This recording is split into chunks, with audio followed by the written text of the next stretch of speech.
this has to be my all-time favorite arc of Andor. Is this one? I'm so excited to be in it. Yeah, absolutely. I think from a thematic standpoint, a like real world parallel standpoint, and just from like an emotional interpersonal drama standpoint, it excels on all those fronts. We are, of course, talking about the imprisonment arc, I guess you could call it, like the Narkina 5 arc of Andor season 1. One way out. Yeah, I mean it's a couple weeks from now, but or a week. The culmination. Yeah, it's a couple episodes, but that is, I think that'd probably be the title of the arc. But yeah, we're doing that today. We're back with the Andor rewatch. But one thing I'd like to comment on is that so there was an Andor Q&A. It was a live stream that they did on YouTube with like the Star Wars channel and stuff. They actually had Tony Gilroy on for the whole thing, and then they brought in several hosts or guests rather. Right. They had Genevieve O'Reilly, who plays Mon Mothma.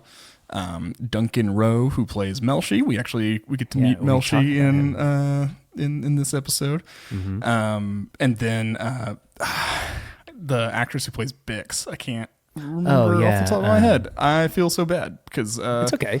She's so great. Let me look it up real fast. Bix Kayleen. I think she's the one that started it. I didn't get to watch it because I was at Hollywood Studios literally as it was starting. I tried to watch, and I was walking around the entire park with my sleeping daughter in a stroller. Yeah. Made the rookie mistake of not bringing my AirPods. Had I brought them, I would have got to listen to the whole thing. But I did not.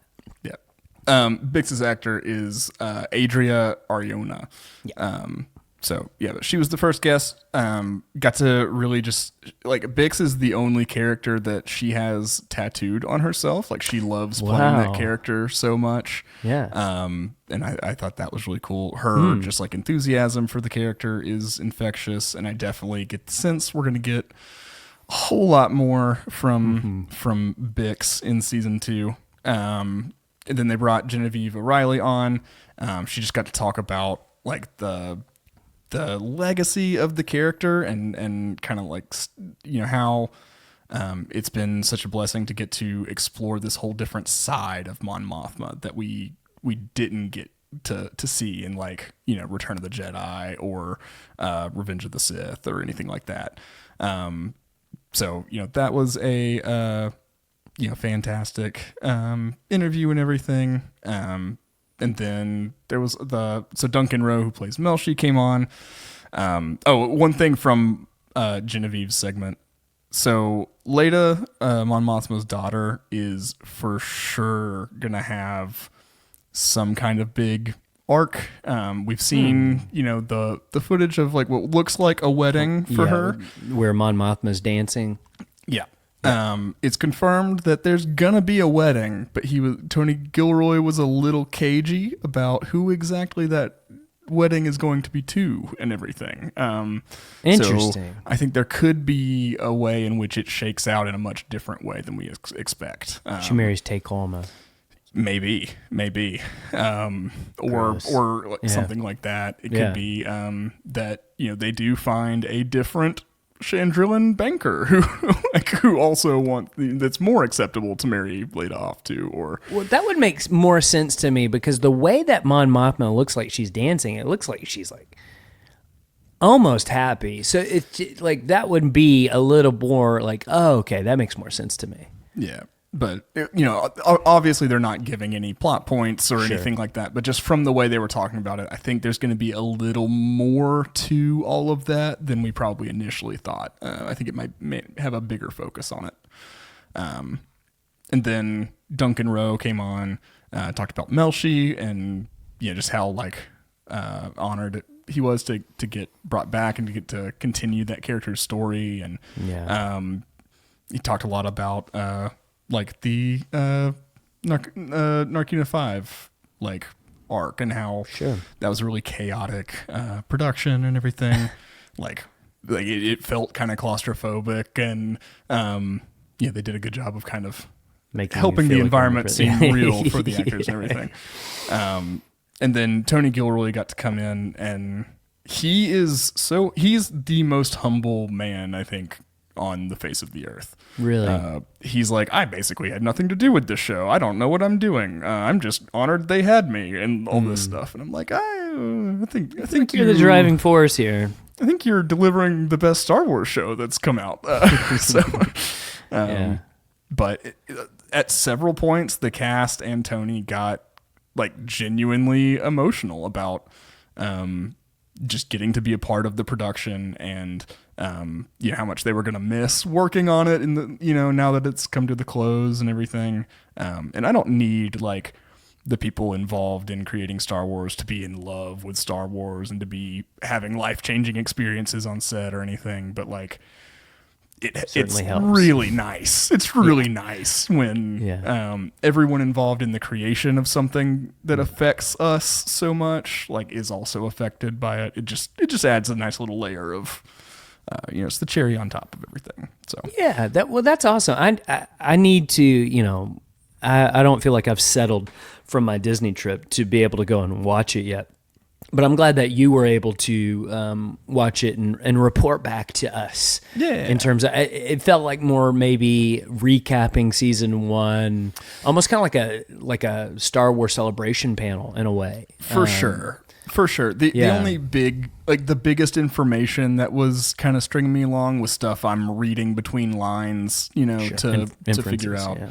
But that's what we want from the promotional material, because we get to speculate and be surprised when we do get to watch the show. So I hope everybody got to tune into that who wanted to. It was really cool.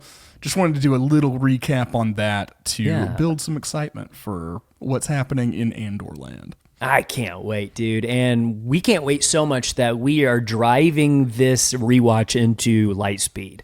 Boom. That means we are going to be doing 2 episodes a week until we are finished with Andor season 1 in our rewatch. So that means you will be getting the next episode. Nobody's listening this week as well, later in the week. And next week we will be doing One Way Out, and then Daughter of Ferrix. And then the next week we'll be doing Rix Road, which is the finale. And then we're going to wrap up that week with some voicemails from you guys on Andor season 2 speculation. Like, what are you predicting what's going to happen? I don't want to hear any theories on the Gorman massacre, because we all know that's happening. I want you to really dig deep and, make it grounded, because this is the most grounded show. You don't have to go super out there, but I would like to hear what your own original thoughts and theories of what could happen in season 2. Try not to go to Reddit or anything like that. I want to hear original theories on what you think is going to happen in season 2, and we'll play them on the show kind of as a wrap up to season 1 and looking forward then to season 2. So you can call 205-259-6675, 205-259-6675. Go ahead and start leaving those voicemails.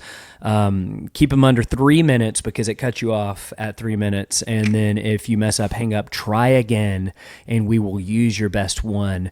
And I think that's going to be fun. But we're going to try to wrap up this rewatch, because I think a lot of people are having a hard time doing this just one at a time, especially when we get to this arc. It's like, how can you not watch the next one? I mean, peek behind the curtain here. We had to watch 2 episodes before getting on mic. I wanted to watch 3.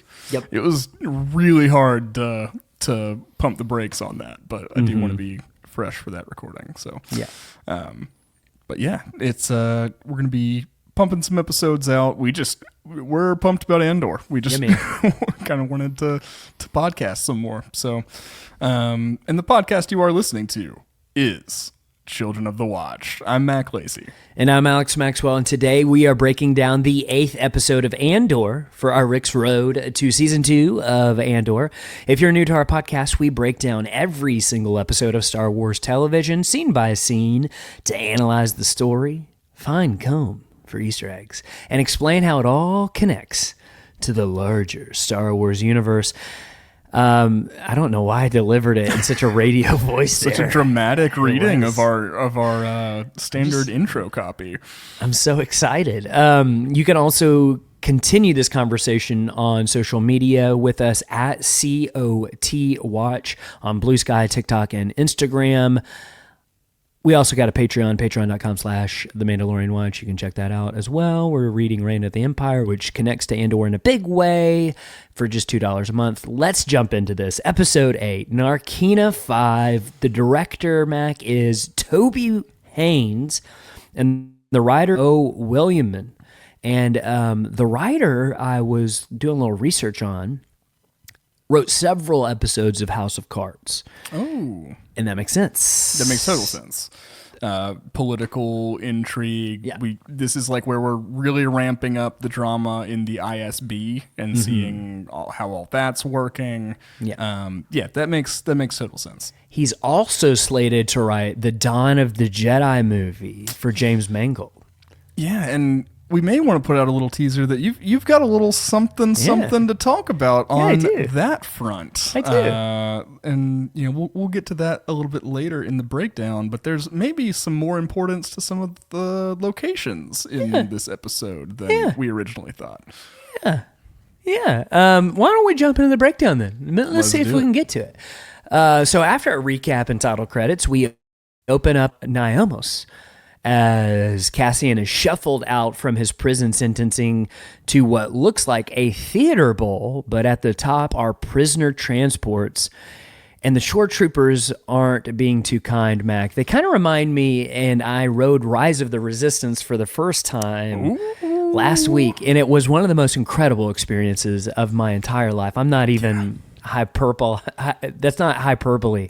That is true. It was such an incredible ride. It actually, I think it gives me a new appreciation for the sequel trilogy. Just riding that ride, like there's something I feel like everyone who's a Star Wars fan needs to ride that, because you're gonna I kind of want to watch Rise of Skywalker now. They did their job. Those designers, they did a good job on that. But one of the things is, like, when you get caught in the Imperial Star Destroyer, the First Order, the workers are so mean to you. Yeah. Whenever they're lining you up and stuff. It kind of reminded me when I was watching these shore troopers of, like, hey, these are like the Disney World First Order people, because they were so mean and not kind, because that's what they're supposed to be.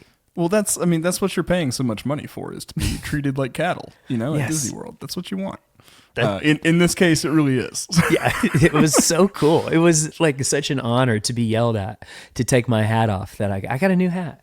It's good. Yeah, you like that? Got some cross sabers. If you're watching on YouTube, you can see it. If not, you're missing out, I guess. Yeah, check out.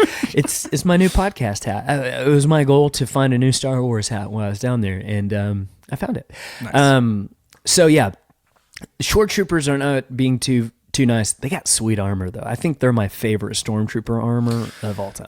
Yeah, they don't look like bad guys, honestly. Yeah, they look like that's my only criticism, is like it's kind of a heroic set of armor. Yeah. The light palette too, the light blues and tan. And they're decorated in a way that most Imperial troopers don't get to be. So what are they so angry about? I don't know. They get to have like fun costumes. Like, what's your problem, dude? They're posted on a beach. Like, what the heck? Actually, if I was a stormtrooper, I probably would not want to be posted on a beach. Yeah. Do you know why? Because I hate sand. It's coarse, rough, and irritating, and it gets everywhere. Imagine in your stormtrooper armor. Yeah, I thought you were going to say swass, but yeah, sand. that too. Yeah, that too. Okay. So Cassian is just looking super confused. And honestly, like, that look remains on him the entire episode. Just utter confusion about what is happening. Why is this happening? Why am I here? And as they're brought out, the man in front of Cassian is asked for his name and what planet he's from. And here's where that information comes from. He says he's from Belsavis. And when he said that, I'd never caught it like 3 years ago when we first watched this. I guess I wasn't paying attention.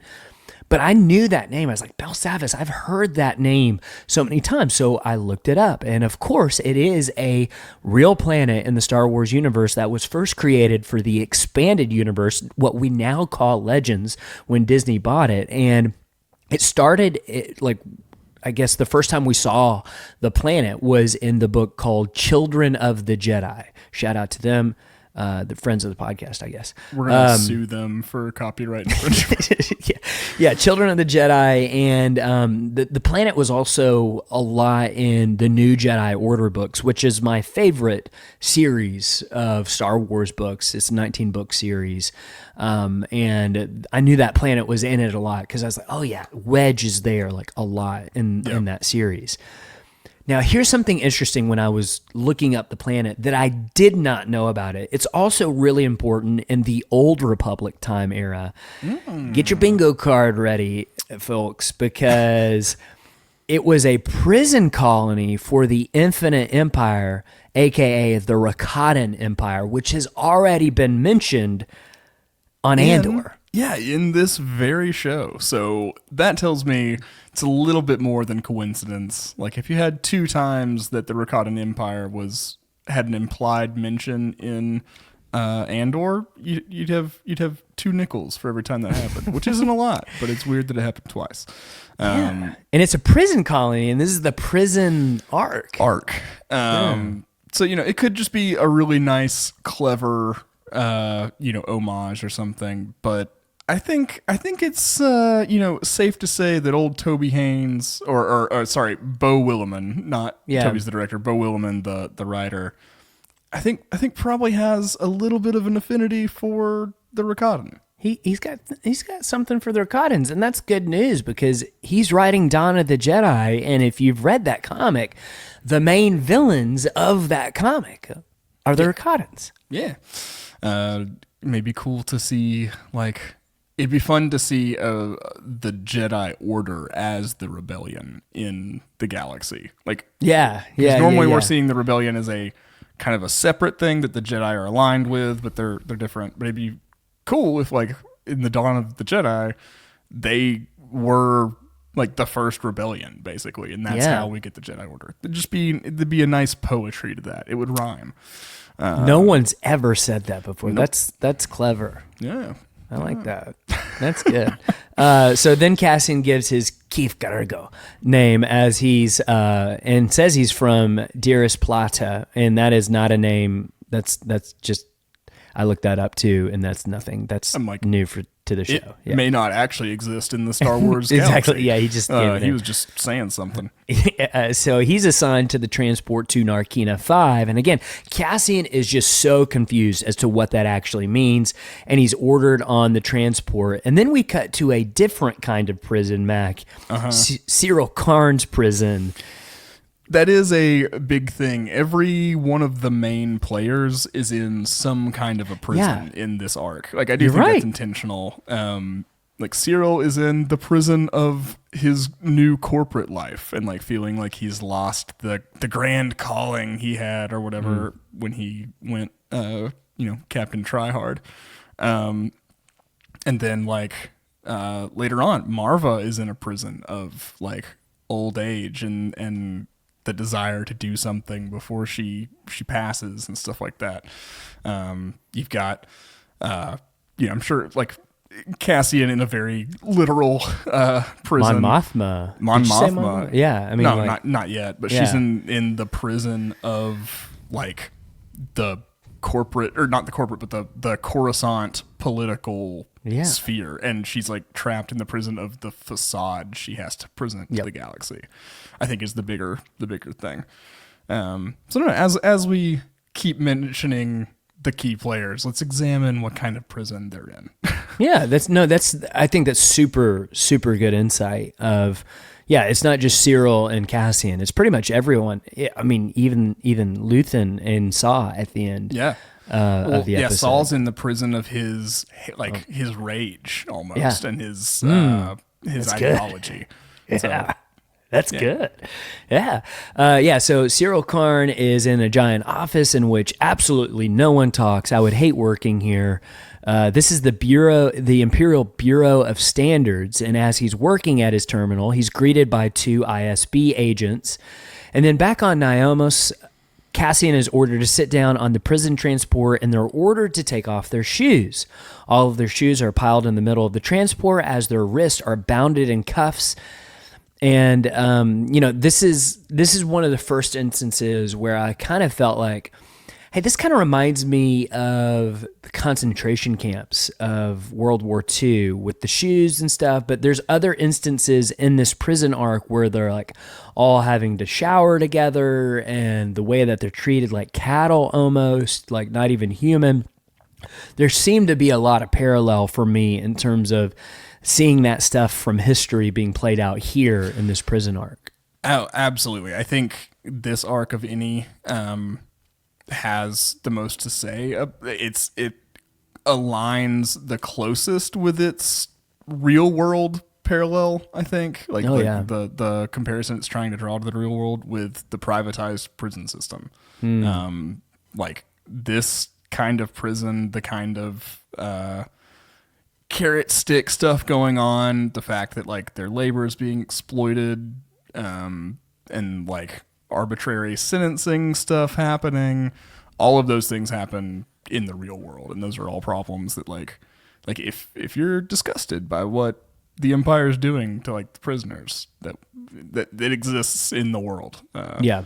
So wow. But that's the thing I think about, like, fictional stories, especially Star Wars, I think are sometimes more true than like, oh yeah, you know what I'm saying? Like, you can find more truth in stuff like this than what you see presented to you as truth sometimes. I think stories have a way of cutting through a lot of the static that surrounds our understanding of events, right? Like because it's hard to get a sense of any one thing that's happening in the world or anything like that due to just like how we're all in our little digital echo chambers and like all that kind of stuff.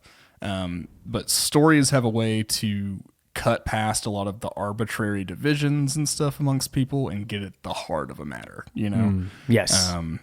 You can kind of get out of the culture war politics type stuff and just tell what's true, the actual story, you know?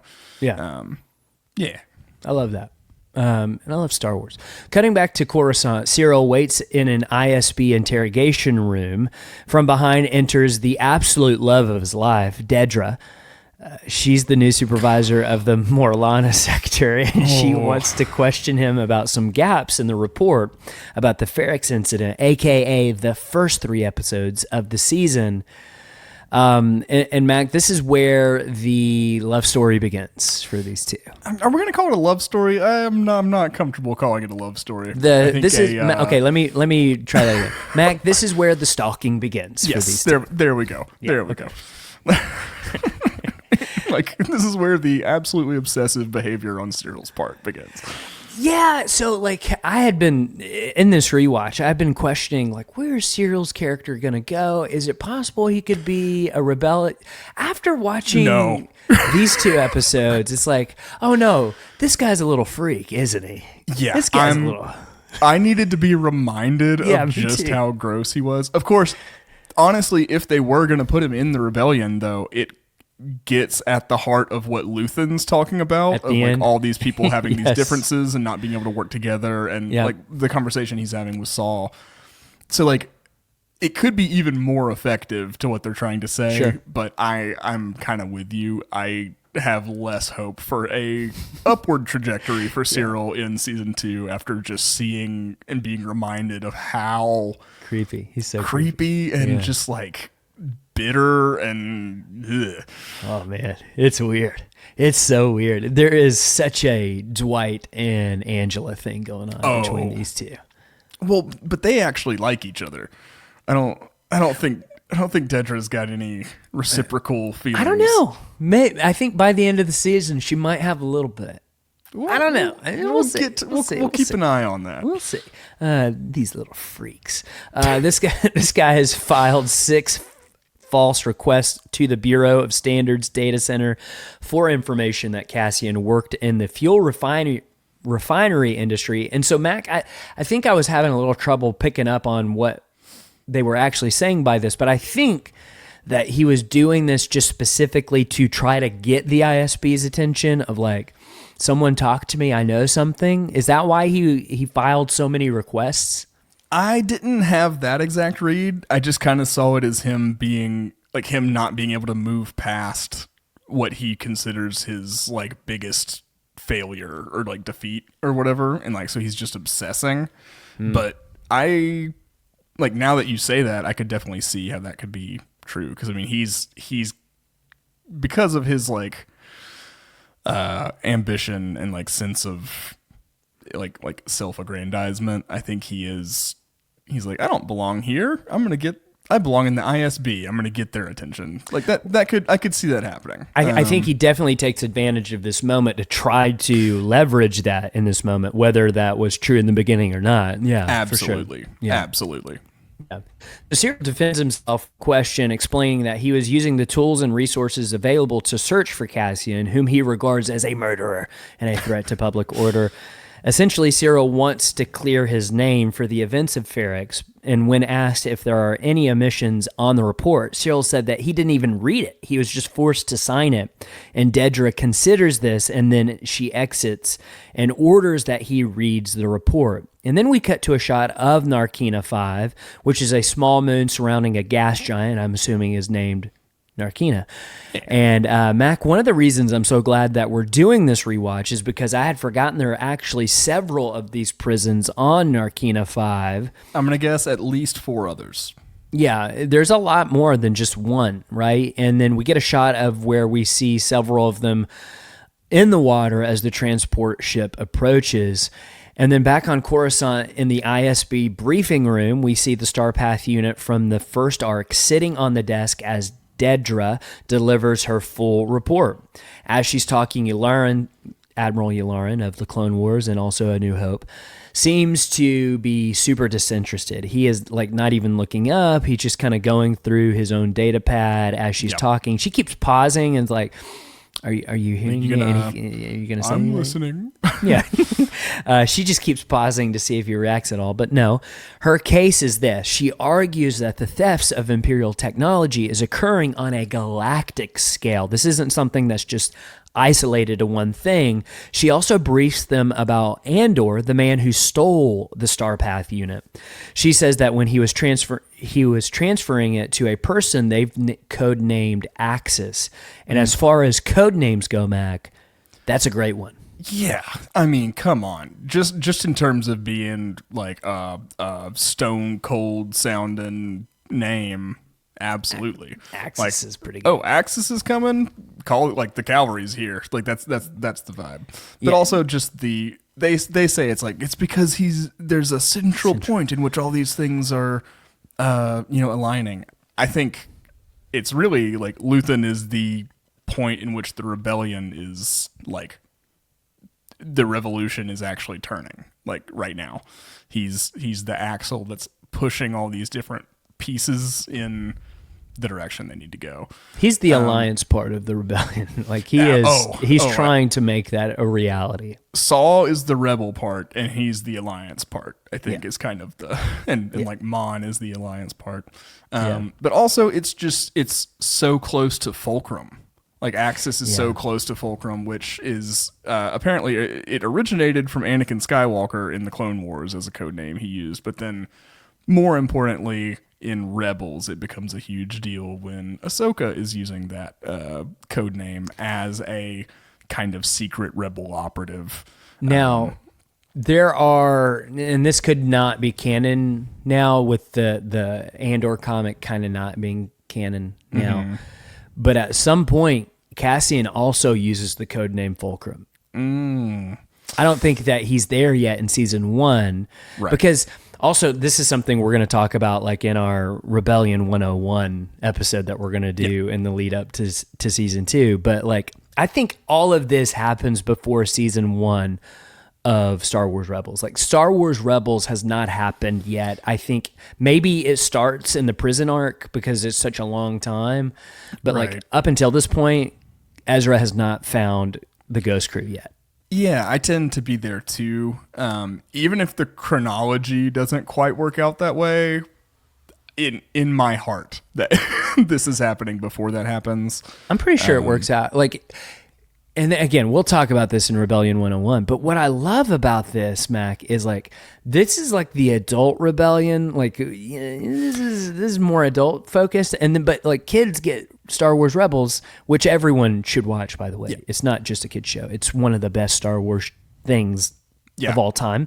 Absolutely. But that's something that they can more easily access, and it's literally concurrent. Yeah, and that's so cool to me. Yeah, that's so cool. For sure. Anyways, we should probably get back to the breakdown. Well, let's get back to the breakdown. Okay. Yularen goes through the list of things that Dedra wants and says that it's all pretty expensive, and her plan will be worth it, though, because she's after Axis, and Partagaz backs her up. Dedra says that Ferrix is Axis' first mistake, and they plan to search for Andor on Ferrix as part of a wider hunt. And then we cut back to Narkina 5, and they land on one of the platforms, and they're ordered to disembark. The warden and his men approach the ship, and immediately you can tell something is going on with the floor by the boots that they're wearing. They kind of look like they're these huge walking boots that you get when you break your ankle. They look like something that a Kingdom Hearts character would wear. Oh man, that's Kingdom Hearts 4 when Sora is trapped in Narkina 5. In Narkina 5. Well, Star Wars is under the Disney umbrella. It's only a matter of time before Sora and Goofy and Donald do show up on Narkina 5. Which, by the way, going back to our Star Wars Rebels, I would love if Kingdom Hearts went the direction of Andor instead of Star Wars Rebels. They just go... It already kind of did. That storytelling is like, I don't know that it's like, it's goofy and very edgelordy and stuff like that to look back on. But when you're 11, you're dark, like, man. I didn't know that stories could do this. Like, I didn't know you could do storytelling like this. Yeah. And I don't even know what story they're telling, but I love it. Because it's incomprehensible. But I'm going on that journey. Yeah, so they're wearing these special boots, and the warden, he's a guy who clearly relishes his job, informs that they have been assigned to the Narkina 5 Imperial Prison Complex to do their labor because of their labor abilities, and they'll be assigned to their duties and shifts, and then lets them know about how the floor works, and they get a little dose of the floor's power here. And it's not good. That's why they had to take their shoes off, is because they're not allowed to wear shoes because they got to shock them. First thing they do is try to make everyone aware of the ever-present threat to their well-being that exists. And it just automatically puts the prisoners in such a not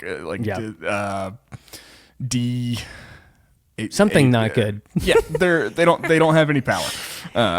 Yes.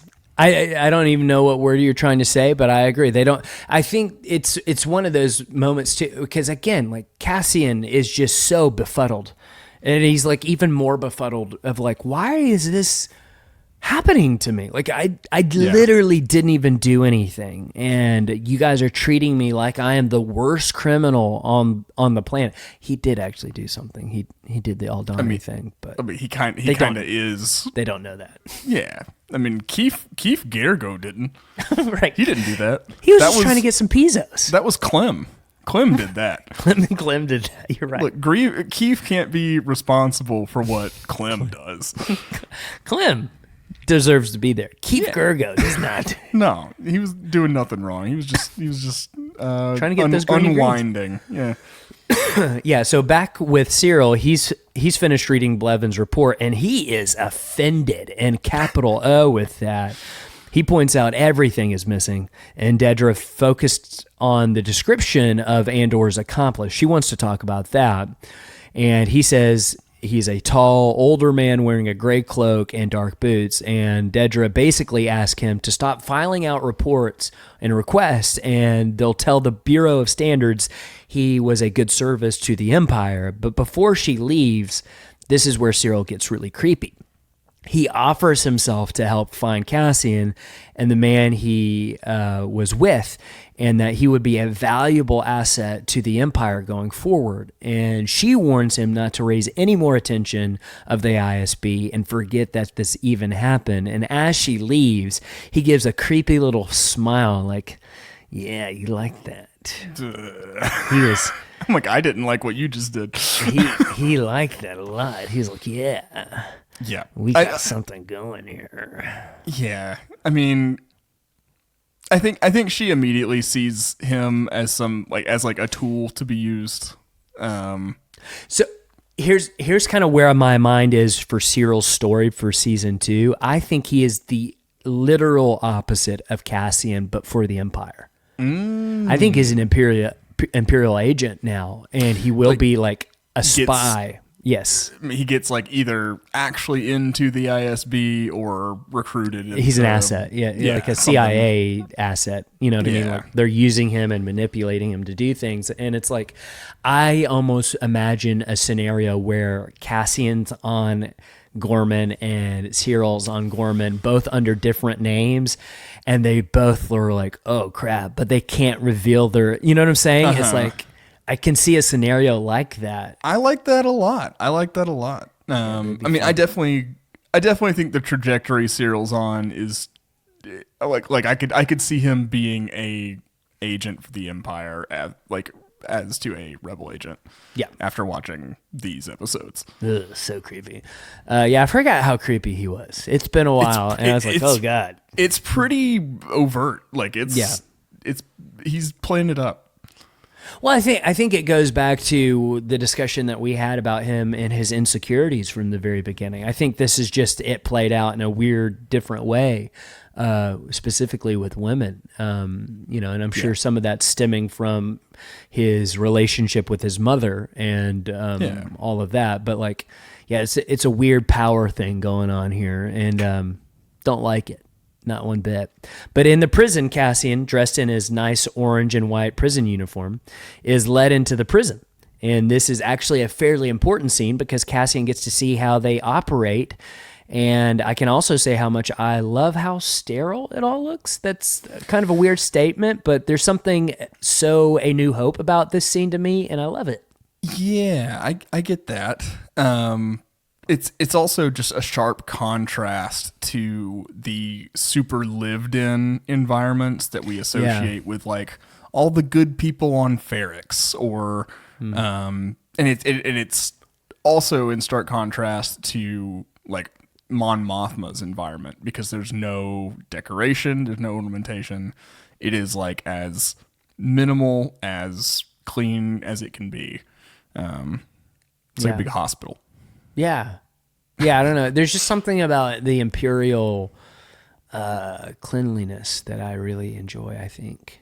I think it's obviously cleanliness is not a bad thing, but I think it's a way to show how in the Empire everything has to be ordered. There's no room for any deviance or anything being out of line, out of place. It's all the same. Yeah. Whereas that's not how the real world works, you know. After the brief delay, Cassian is led down to the factory floor and introduced to Unit 5-2D. He's greeted by the manager of the unit, Supreme Leader Snoke. Just kidding. This is Kino Loy, played by the great Andy Serkis, but I do have a Snoke theory that I'll share next week. Yeah, so good. So good to get Andy Serkis's face in Star Wars. Obviously he did a fantastic job doing Snoke and the mocap for all of that, but he's a fantastic performer. He's so good in his own right, and I'm glad we got he's the perfect performer for Kino with the intensity and passion he can bring, but there's still this familiarity, approachability. Yeah. Cassian doesn't feel like he's going to get just battered down or anything if he's saying stuff to You can Kino. trust It's him. like, yeah, like even if he's kind of a hard driver in terms of like keeping the group in line and him taking his role as leader very seriously and stuff, you can still trust him to some degree. He never, you know what you're getting with him. and he never makes an effort to not feel like one of everybody else. Yeah. Yeah. He doesn't feel. I don't think he feels better than anybody. Yeah, he's one of them, but he's got 249 days left, so so yeah, Cassian introduces himself as Keef, and it's explained to him that this is a 12-hour shift, and he's the day unit, and he's assigned to Table 5. Kino gives him the idea of what's going on. Everything's a competition down there. The tables compete against one another, and the units compete against one another, and the floors compete against one another. It's all very young adult dystopian novel feeling to me. But it's also exactly how oppression can work. Like that's a very if you can pit everybody against each other, they're too busy warring amongst themselves. They're never going to be able to rally an answer to you. Plus, you get to taste your food if you win, which is nice. True. That's nice. So Kino mentions that he has 249 days left, so don't screw it up. And then at Table 5, he meets his fellow inmates who are Jimbok Zale Taga Ulaf, who's the older gentleman, who is played by the guy that is in Batman 1989. When Batman first shows up, it's one of the two goons that he fights on the rooftop. It's the one who says, "Who are you, man?" And he says, "I'm Batman." I never in a million years would have put that together. That's amazing. Yep. So that's Ulaf, the older man, and Ham Branagh. Ham. Classic name. Goes all the way back to the beginning of time. And Melshi, who we know from Rogue One. That was also a big shock whenever he first showed up in this. I was like, oh, wait a second. We know this guy. They're going to get out together. So we kind of knew that things were going to work out in the end, but that doesn't change how compelling all of this is. And that's just such a credit to the director and writer and all the creators of the series, because like that's how you do a prequel is like, I still feel very like, oh my gosh, what's going to happen to them? And I already kind of know what's going to happen to them. I mean, like Cassian is a very like a great protagonist in this series. You root for him. You're always kind of on his side. You are seeing you're seeing his development and the way in which he's becoming the person you know in Rogue One and everything.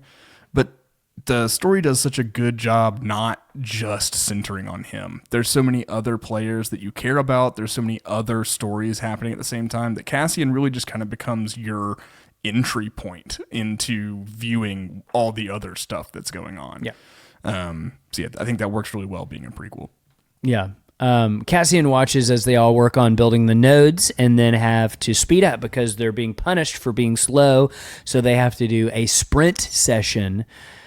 Then on Coruscant, Mon Mothma is throwing a party. And we see some squigs being added to drinks, and Mon refuses hers because she's working. So I guess the squigs give you a little buzz there. Yeah, I think that's the worm is what puts the loudmouth in the loudmouth soup.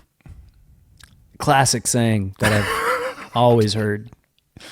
I've always heard that one. Like there's a nursery rhyme about it, I'm pretty sure. And my dad used to say it all the time. But Perrin takes the extra one for her, and despite the tension between them, we see them working together at the party. And this is something that is really honed in on the Reign of the Empire book. You kind of, I hate to say it, start to understand Perrin a little bit in that book. And like, I don't know if I want that. I know, he's a person. It's weird. He's layered. It's not just like he's a jerk. He's not Tim with two M's, actually. Right. He's Perrin with two R's. Mon tells Perrin that she is planning to muster votes to oppose the new imperial legislation when they are joined by Tay Kolma. Perrin makes a comment that he's going to work the crowd and convince everyone they need to save the Empire from the Emperor. It's kind of sarcastic when he says that. Mm-hmm. And then we get a bit of a hint of Perrin's background, and he was the Academy firebrand back in the day. So he kind of used to be something and like someone people respected, and like people, I think, and that's what you learn in Reign of the Empire. People like Perrin a lot. Like he's the one who, like, when Mon Mothma needs some convincing, it's him that does the convincing. Like he's really charming, and kind of like if Lando Calrissian didn't have a soul, this would be Perrin. This is who Perrin is. Yeah. Interesting. Yeah. Yeah. You got to read it's really good. But notice this too. Once Perrin leaves, but before he does, he gives Tay a look of like, I don't like you. So I think there is still like a love for Mon. Yeah. It's still I think it's still there. A love triangle. Yeah. Like I get the sense that it was very much that growing up, like in school and stuff. Like I think Mon was probably with Tay for a while, and then, you know, it like kind of ended up with Perrin. I don't know how much they were in each other's orbits before that or whatever, but it's not a comfortable dynamic between the three. I think Perrin's insecure about their history and stuff, and then like Mon and Tay are doing espionage, so they're being secretive and weird, but people are assuming different things because of that. Yeah. It's just I love that layer of tension, because those are the personal stakes that don't really matter to the galaxy, but it matters to the character of Mon Mothma and her family dynamic that, you know, I'm now invested in. And it's just another way to explore the cost of doing what's right from like top down, basically. Yeah. Because we have a lot of instances of like what that looks like from the bottom up. But that's why the magnifying glass that this show puts on Mon Mothma is so engaging, I think. Yeah, and it's one of those things I didn't expect from this show. I didn't expect to, like, I didn't even know Mon Mothma had a family. Yeah. It's such a like cool thing that we got that from this show. Yeah, absolutely. I love it. I freaking love this show.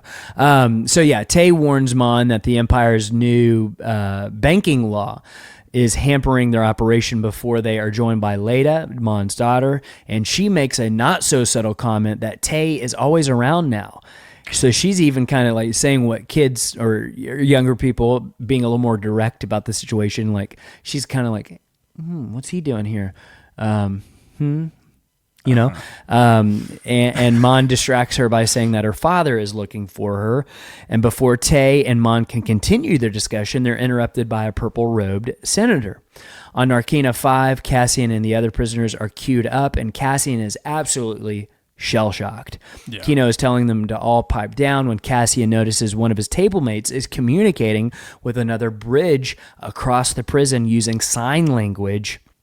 And this is kind of like one of those moments as you and Cassian in the audience kind of realize like just how big this prison is, because you see up and down, like all the different levels. Yeah. It's not like they tell you how many people are there when you show up. You know, the less information they give you, the better. Right, for them, for sure. Yeah. Back at the party, Mon and her allied senators discuss Palpatine's new laws, including Pord, as we heard about before. And I like this scene a lot because you have a lot of people asking the right questions, but they're so scared from what happened with the Clone Wars that they're willing to give Palpatine those powers in order just to have that safety and protection. They're like, well, I mean, one of them even says like, Palpatine just gives speeches. He doesn't, like, you can't relate what he says to what he actually does. And they're trying to convince themselves that he's all talk and not action. And that's a very slippery slope. It's so slippery because, like, the talk absolutely inspires action, and you know, indicates values and stuff, like that are going to be behind actions. Definitely not like you cannot. There's a lot of current parallels with that. Yeah. And it also makes me wonder, like, just in terms of in-universe, like, how many people are aware of Order 66? Yeah. Because, like, I know Bail Organa is aware of it, but that's because he, like, directly saw it and saw, Right. Jet Lucas get killed. His connections to the Jedi, Yeah. too. Like, he was the one who came and picked a lot of them up, so. Yeah. I just, I'm just curious because they and if you think back to Star Wars Rebels, think back to like when Ezra is talking to Palpatine, he's talking to that hologram at first that's like the kindly old Palpatine who's not scarred. And it's like, is he presenting himself that way to the rest of the galaxy? Do you think we'll see something like that maybe in Andor season 2 of like, oh, this is nice Palpatine. And it's interesting because like he did already reveal himself to the Senate in Revenge of the Sith, right? Yeah. But like information in the Empire is malleable. The truth is malleable. I wouldn't be surprised if maybe later, in order to inspire loyalty in the rest of the galaxy, not just the Senate, he took a different approach and presented himself as, nicer. Grandpa. Who I'm knows? Sheev. Yeah, that's she. Sheev. Do you think it's possible we could see him in season 2? I do. Personally, this actually came up on the YouTube channel in a comment. I don't want him to have a super huge presence in Andor ever because I think part of the charm of the show is examining the Empire as a machine, like as an institution. Mm-hmm. And if you have too much Palpatine, I think he becomes the villain and not the machine, if that makes sense. However, I think it'd be very possible for him to show up in a hologram somewhere. Maybe you, Lauren, has to take orders or something. Starts with a P. Partagas. Sorry, I'll get that before we get into season 2. Yep. But maybe he's getting orders or something. Or we could see a public address to the galaxy after like the Gorman massacre or something maybe that he makes. Something like that I wouldn't mind. And I think is possible. But I don't want him to have a big presence in the show, really. Yeah, ever. you don't want him showing up every week. No. Yeah. Back in the prison, they enter their cells, and Zal and Jimbok are explaining how it all works, the refreshers, the food, and then Jimbok asks what Andor did to end up in prison, and he says that he didn't do anything. And that's when Jimbok brings up the port. And because of what happened on Aldhani, everyone's sentences were doubled. And Cassian's just kind of standing there like, oh, that's interesting. Great. Yeah. Cassian pretends not to know what they're talking about while they discuss Aldhani. And then Kino yells at them all and gets in Melchi's face and is like, what are you doing? Get back in your bunk. And then the voice of God, that's what it's called on the credits, comes over the intercom telling them to get to their cells. And what I really like about this, obviously, is that it feels like a level of Knights of the Old Republic as the Flora activate. It feels like a video game of like, how would we figure out how to turn this off? Yeah.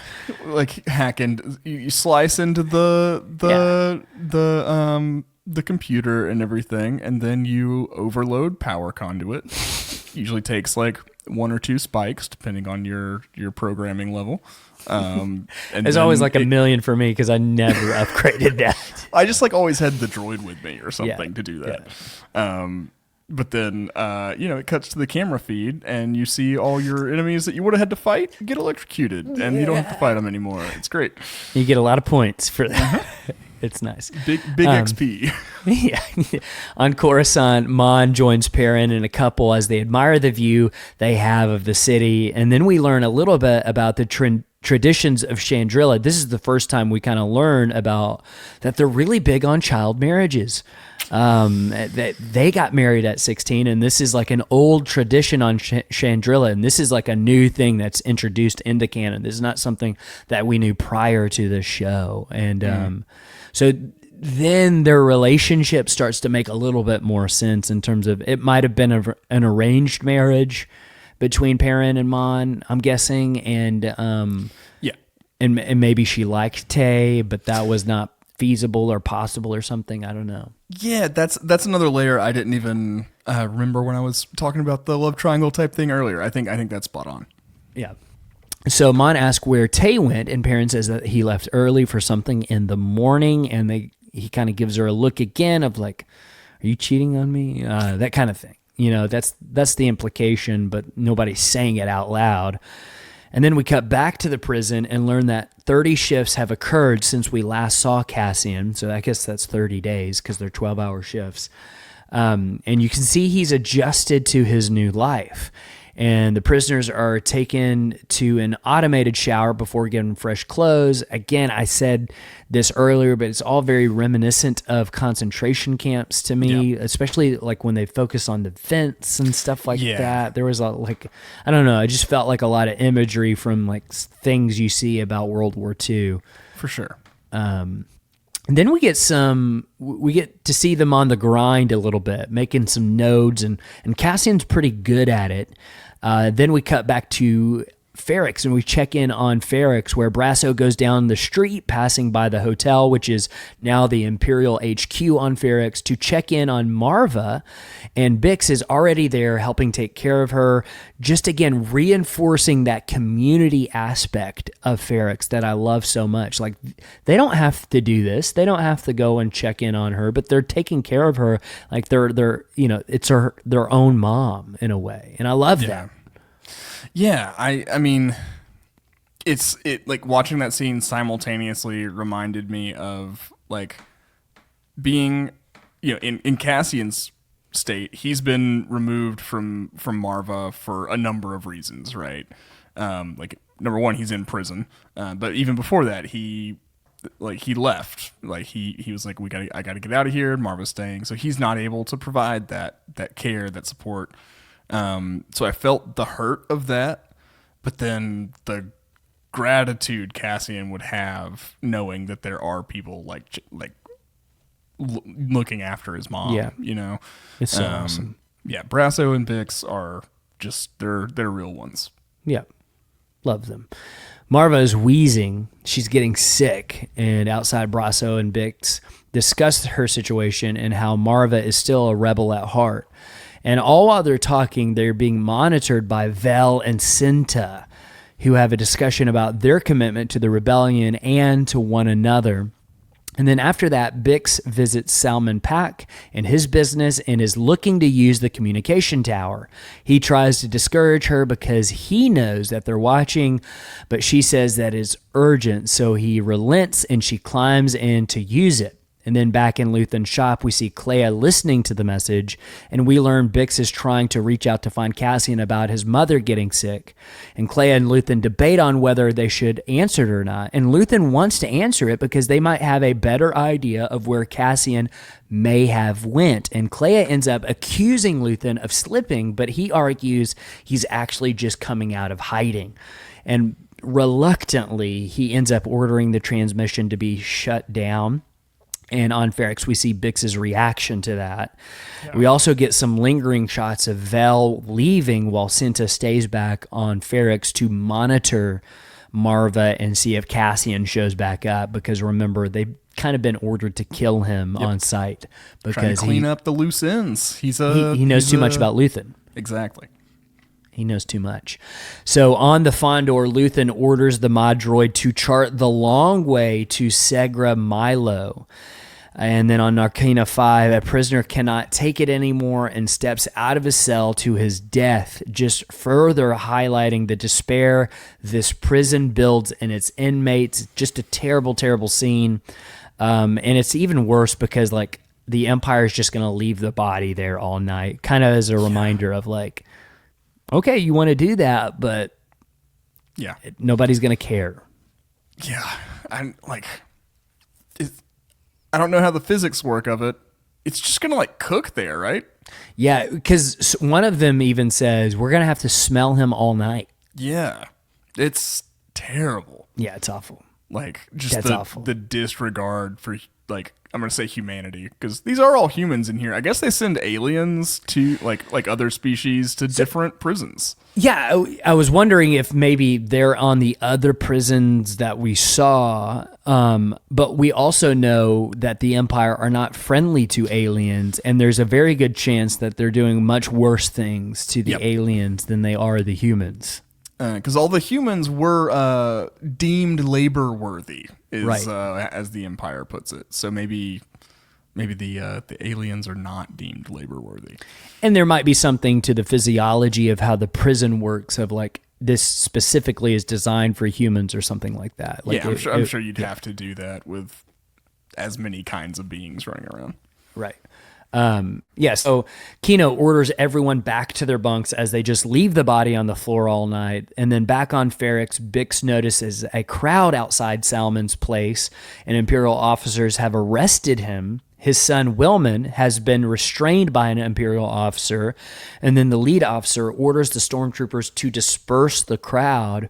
But the officer also notices Bix, and she runs after Brasso tells her to. And then we cut back to the Fondor arriving to Segro Milo, landing at Saw Gerrera's partisan base, which is guarded by our boy Two Tubes. Two Tubes. Benthic is his name. And his name's Two Tubes. Okay.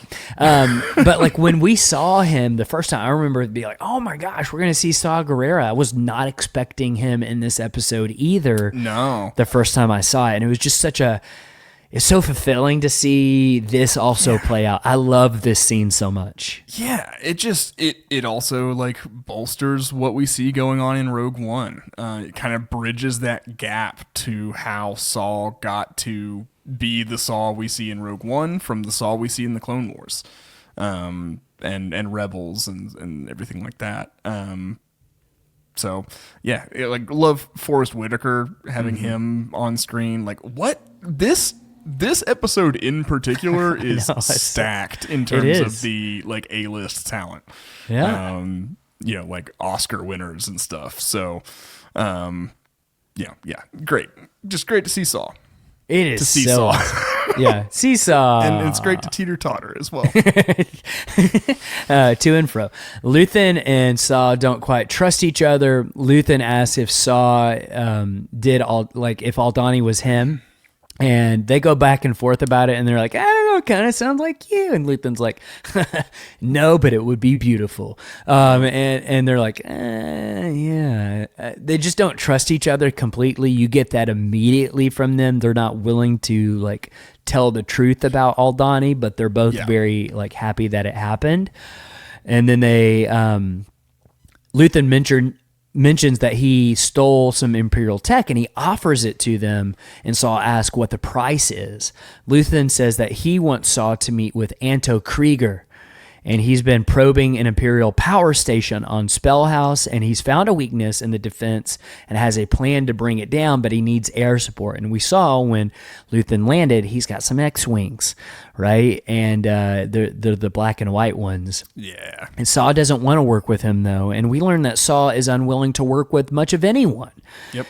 And Luthen says that he's got to change. They have to come together to bring down the Empire, and that essentially they need to accelerate this so that the oppression does get worse, which will lead to more rebellion. So Luthen is willing to make things get worse so that in the end, they actually get better. And so he's kind of an accelerationist of like, he's willing to kind of do anything in order for the Empire to react in a certain way. Right. And I think that's really interesting about his character. Yeah, for sure. Because there's all kinds of ethical and moral quandaries to have with that, right? Like, are you cool with like speeding up the suffering of people in order to possibly end suffering in a more meaningful way? Like, is that judgment something that you feel? Is that a call you can make? It's quite the gamble too.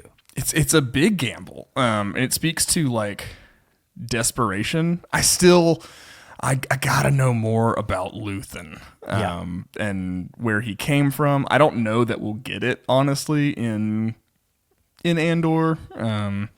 But like, I would like to. Would love to. Because I need to know what makes him tick a little more. Because I don't know how. I guess I don't know how to judge his decision making, not knowing what he's motivated by. Yeah, I think that would help a lot. That would help a lot. Saw labels Anto as a separatist, which I like because if you remember, Saw Gerrera is from Andor, and he fought the separatists on Andor. He was trained by Rex and Anakin Skywalker to be a rebel and that on Andor. Maybe gives you a clue of why he is the way he is. He was trained by Anakin. Yeah. He's very aggressive. And then he says another rebel leader, Mai Pei, is a neo-Republican. And then he just starts listing all these different factions, which, you know, I think end up being in the Rebel Alliance anyway. But he mentions the Gorman Front, which we're going to get there to the Gorman Massacre. That's a little seed right there. He says the Partisan Alliance, Sectorists, Humanists, that's interesting. Galaxy Partitionist, all of them lost all of them. He starts like just laying into Luthen of like, they don't know what to do, but I do. Like he's the only one with clarity of purpose. Great. I'm the only one with clarity of purpose. I forgot that I can kind of do a Saw Gerrera impression. Yeah. Why are you here? Are you here to kill me? Then he asks what Luthen is, and Luthen gives him an answer. He says, I'm a man terrified that the Empire's power will grow beyond a point where we can do nothing, or we can't do anything to stop it. And then it just falls apart from there. They have basically a falling out, and Saw says, good luck with Anto. I'm not helping. Yeah. And it doesn't go the way that Luthen wanted it to go. Like, Luthen's ready for this rebellion to kick off. Saw's not ready for it yet. Yeah, and Luthen's like, let's go ahead and get the military arm involved. You know, he's got to have Saw. Like, Saw's the most aggressive, ruthless. He's the guy that you need to do this. He's the only like actual military unit of the rebellion at this point that we know of. Like, the only one with soldiers. Phoenix Crew weapons hasn't formed yet. The Phoenix Cell is not formed yet. This is the only one. Yeah, because there's what Luthen is doing with through Vel. That's all espionage, Mon Mothma, political maneuvering, and everything. I think Luthen's being like, if things are about to kick off, we need to secure the part of the Rebel Alliance that could actually fight back right now. I think that's what the stakes are, and that's. I'm interested in how that's going to influence what they decide to do going forward in season 2. Yeah, me too. Me too. Yeah, because we know we're going to get more Saw Gerrera in season 2 too. I hope so. Yeah. I think we might get Jyn as well. Oh, it makes sense. That's one of the things that Tony Gilroy said. I did see him say that. Like, he's not going to have a cameo for cameo's sake. It's got to make sense to the story. She actually makes sense to the story because Cassian's got to research Galen Erso and find out where Jyn is to get Rogue One started. What if we... Yeah, Galen Erso would be could even get like a Mads Mikkelsen cameo, possibly. That'd be sick. Yeah. Yeah. I think that's seriously on the table, and I think that would be so cool. Yeah. Back on Ferrix, Bix is captured by the Empire and is led away in handcuffs. Inside the interrogation room, we see Pac bound to the chair, and Dedra wants Bix to see that. And then she's entered into the room, and we will pick up that thread in the next episode. And boy, it does not go well. No. The episode ends with Cassian and his fellow prisoners continuing to assemble the nodes as we cut to black. And again, this is my favorite arc of Andor. This is such a good episode. I love the Luthen and Saw stuff. Oh, yeah. Yeah. It's like the stuff actually happening in the prison is some of the most poignant action and drama to happen in the show, I think. And then also all of the interludes that they cut away to are just really hitting this episode. Like, we've got Saw, we've got some really good escalation of the things happening with Mon Mothma. It's just this is a good episode. It's so good. Oh my gosh, I love it so much. But the fun doesn't stop here. Nobody's Listening is next, and then One Way Out after that, and then just 2 more, and we're done. We're done. And then we'll be doing all kinds of cool prep stuff for season 2. We're going to be doing a Rebellion 101. We'll be doing some voicemails, all that stuff coming. Yeah. I'm so excited. Yeah. Well, thank you all so much for joining us for this breakdown of episode 8 of the first season of Andor. We will, of course, be back next week. If you like what we do, you can support us by checking out the Patreon. That is patreon.com/MandalorianWatch. And then you can also leave a 5-star rating and review on Apple Podcasts, Spotify, wherever you're listening. That does a lot to help us out with getting the show in front of more eyes and stuff. And then, yeah, so do that. Anything to add, Alex? Just that I love you. Yeah. I love you, Alex. I love the listeners. Thanks for sticking with us, especially in the off season. Really means a lot that so many people stick around, like even when a show's not coming out. I really appreciate y'all that do that. So, yeah, definitely gonna need you after Andor. Yes. Yup. We got a plan. That. Yeah. Cool. Well, we'll be back next time. Until then, keep the watch.